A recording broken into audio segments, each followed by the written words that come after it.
Well, good morning, everybody. I'm very honored to be here. Thank you very much, Tom, for inviting me. I know I've finished my PhD and I'm actually graduating in about 3 hours, so good timing, right? Thank you. The reason I wanted to come today is I could talk about my PhD and many of you will get excited, many of you will fall asleep. But what I thought would be more important is about the other side of research or PhDs that people don't see. And I would actually value that's even more important than whatever research or whatever accolades I was able to achieve during my PhD. So what I want to show you is, this is what you see. So many of you may know me, many of you may have seen the awards that I've thankfully been able to win. PhD in pharmacology, winning a research Oscar in the School of Health and Life Science, winning the Doctoral College Prize for graduate school competition, winning a prize the year before, and winning a runner-up prize the year before. So this is stuff that I've been able to achieve during my PhD, and that sounds really good. You don't need praise. But there's a side that you don't see. And it's a very heavy topic, it's a lot more powerful, but it resonates as to what PhD students actually go through. So all of that looks really, really nice, it looks really amazing, and me as a person. But there's a side you don't see. I was not paid to do my PhD.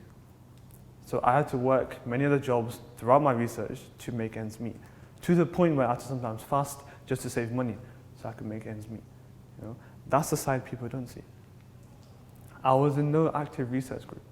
I didn't have people to bond with and study with. I was not part of a research group with the other postdocs and PhD students and master students. It was just me alone.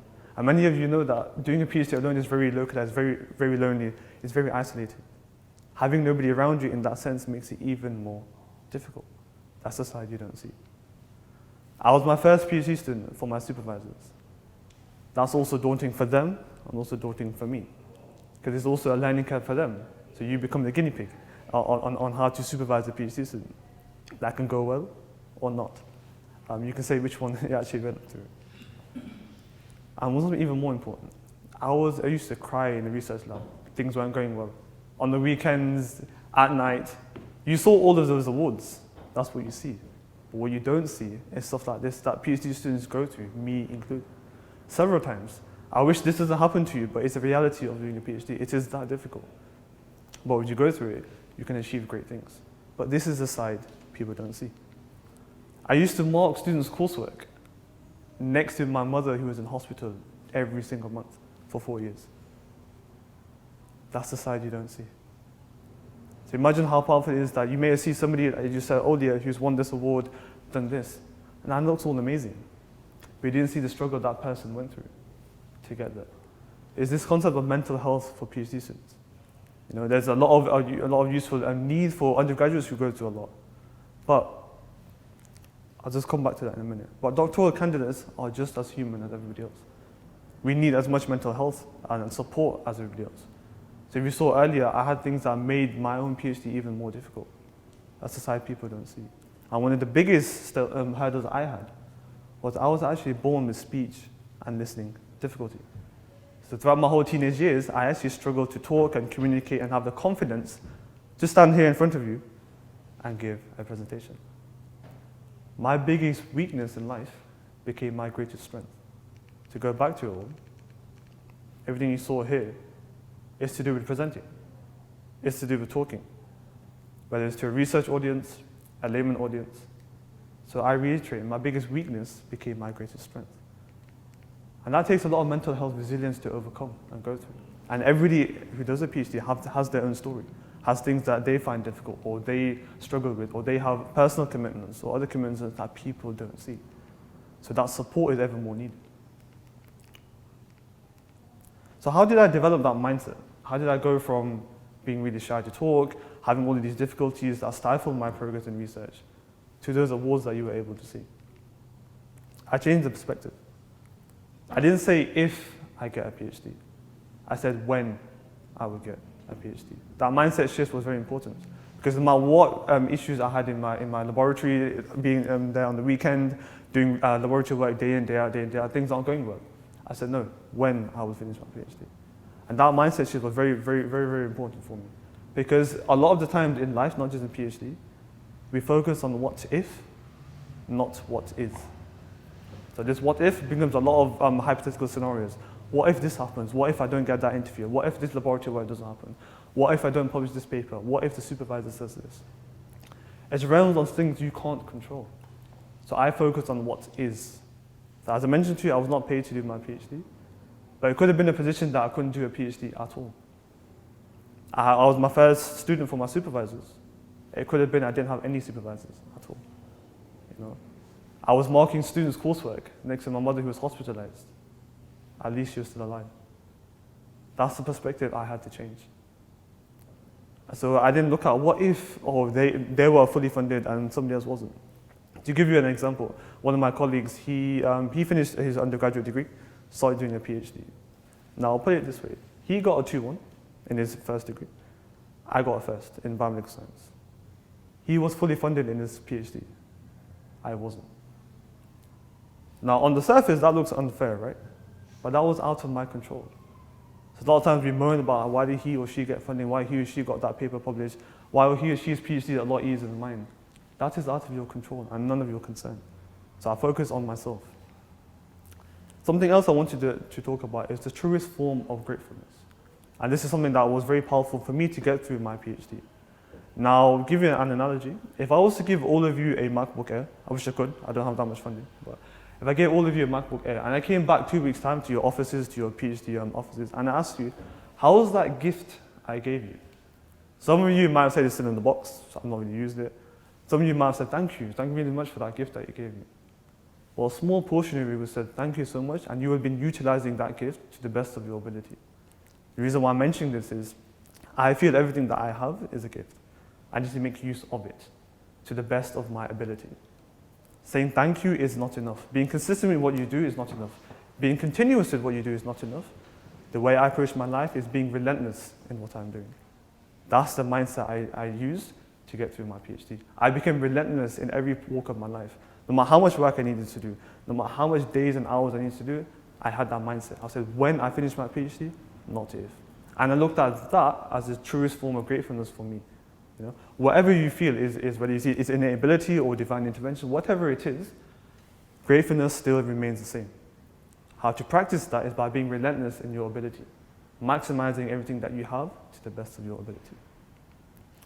I formulated my PhD in the form of why and how. There's many courses that you will go on to do a PhD, there's many advices you get given. But one of the best things that I thought of when I was doing my Viva practice is I looked through my entire thesis and I asked myself 2 questions in every single sentence, why and how. Why did I do something? So why did I do this particular type of research? Why did I do this particular type of laboratory work? And how did I do it? So I asked myself 1,000 questions in my PhD. Why and how, why and how, why and how, why and how. So if anybody asks me, why did you do this? This is why I did it. How did you do it? This is how I did it. Why and how. From the day 1 in my PhD to the day I finished my Viva. I stifled the entire whole massive entity of a PhD down to why and how. Whatever research you do, whatever interview design you do, or whatever laboratory work you're doing, whatever designs in other parts of your research came from why and how. Now, take-home tips. Many of you, those of you who know me, I live by analogies and quotes that hit me from time to time and I love to talk about it. So I'm going to show you some of them now. With potential, we all have a potential that far exceeds what our minds can imagine. What we lack is the belief that we have it and the desire to utilize it. You saw what I was able to achieve, thankfully, in my PhD. But you also saw what I went through. So it's very clear I had the potential to do what you saw. There's no magic drug that I took, even though my research was in drug pharmacology. It was that change in mindset. So it was clear that I had the potential, I had the capabilities of doing it. But what was lacking was the belief. How can you tap into a potential if you don't believe you have it? Right? That's why mindset is very important. And that's why I want to talk about that today, because I feel that's even more important than whatever research I actually did in the field that I was studying. And once you have the belief, you start to identify what's your purpose within your PhD and further along your PhD. Another quote is, you were not born just to live life. You were born to change it. You were not born to live on this planet. You were born to improve it. Each doctoral student has that ability through their research and beyond. So it's time we unleash it. Thank you very much.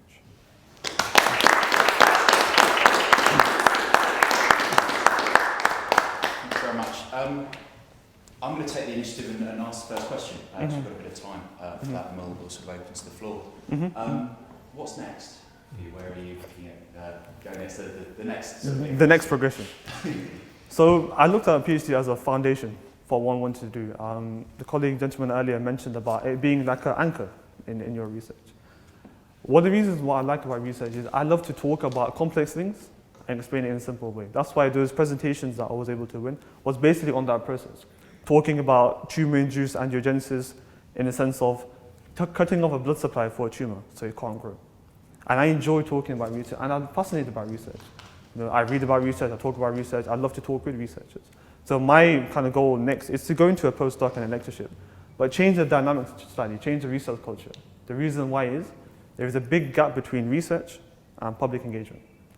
A lot of the public love to hear about research, but nobody conveys it in the way that they understand. So researchers have that ability. We know about the research and the language we use in our field, all the terminologies we use. But that can get very lost by the public. So bringing them into research life, because at the end of the day, technically, you're doing a lot of the research for them. You're trying to change the dynamic in whatever field to improve public change or to improve a person's mindset or person's health or government and policies. So why not incorporate them into your PhD? So I will be going on the conventional kind of route post PhD in terms of postdoc and a lectureship. We're trying to change the research culture to bring public engagement to the forefront of research, whether it's out here, hopefully, or in a different institution. And another side of it is a lot of researchers have that kind of capabilities. So what I've done is I've now started to do LinkedIn videos about research, about the research that I did or research in general, and articulating very complex topics in very easy language so people can understand. Because nobody talks to them in a way that they understand. So social media is an incredible tool. It's just how you use it depends. If you're watching X, Y, Z programs and numbing your brain, that's entirely up to you. Or you can use the social media platforms to showcase your research, bring together your colleagues, have discussions on social media and share that as a little interview. And this is something that I'll be hopefully doing in the next few months, whereby I'll be interviewing researchers from around the UK, around different institutions, and showcasing their research on the platforms like LinkedIn and YouTube. So, not just being in the laboratory and doing work, or not just being in interviews, but bringing that now out of the institution into the wider public. So that's one of many several aims that I have planned. Any other questions? Excuse me. Yes. You made a journey from if mindset to Yeah. when mindset. Yeah. Could you share some of the? Yeah. So, the majority of the times, people may finish a PhD, it may take a little bit longer. And there are times where people unfortunately can't finish. But it goes to that notion of what if versus what if. We don't know, and I hope all of you finish your PhD. But we start to ask ourselves if. So let's say you're doing some kind of work with interviews or laboratory work, and you say, oh, you've done it for 3 or 4 months and nothing's gone right. That question about, am I going to actually finish my PhD? Am I actually going to get through? So every time something you can say bad happened, so something that didn't go well, there's never really a bad result, there's things you learn from. I kept on asking myself, no, it's not if, it's when. So I pretty much kept on telling myself, I used to put notes on my phone, it's not if, it's when. I used to tell my friend, tell me, it's not if, it's when. So I barraged myself to that point where then I would not be fazed if something didn't go right. If I was doing work for 14 hours a day, which was quite often in my third year of my PhD, and many weeks, combinations of 14 hours of hard work went down the drain. I said, if is when. And to give you an idea of how powerful that became, the day after I finished my Viva, I was very grateful. This is another quote that I live by, is be grateful for what you have, but never be satisfied with what you can achieve. So the next day after my Viva, when I found out that I passed, I was very grateful for finishing, but I asked myself, what's next? I didn't want to become arrogant. I didn't want to become egotistical about, yes, I have a PhD now. That's not the truest form of gratefulness. So it's this change from if to when. I constantly ask myself, when things didn't go right, I said, no, it's not if, it's when. It's not if, it's when. And it became automatic. So then whatever issues arose, I could carry on the next day. But it took time. This is not some overnight journey that I was able to develop. It took my entire PhD to have the mindset that I have now. To be slightly nervous, but here talking to you guys, from a person who was bullied for speaking and listening for many of his teenage years. It took time to change the mindset. So yeah. Hard work. Hard work. Thank you. Any questions? We'll give you a final round of applause. Thank you. Definitely.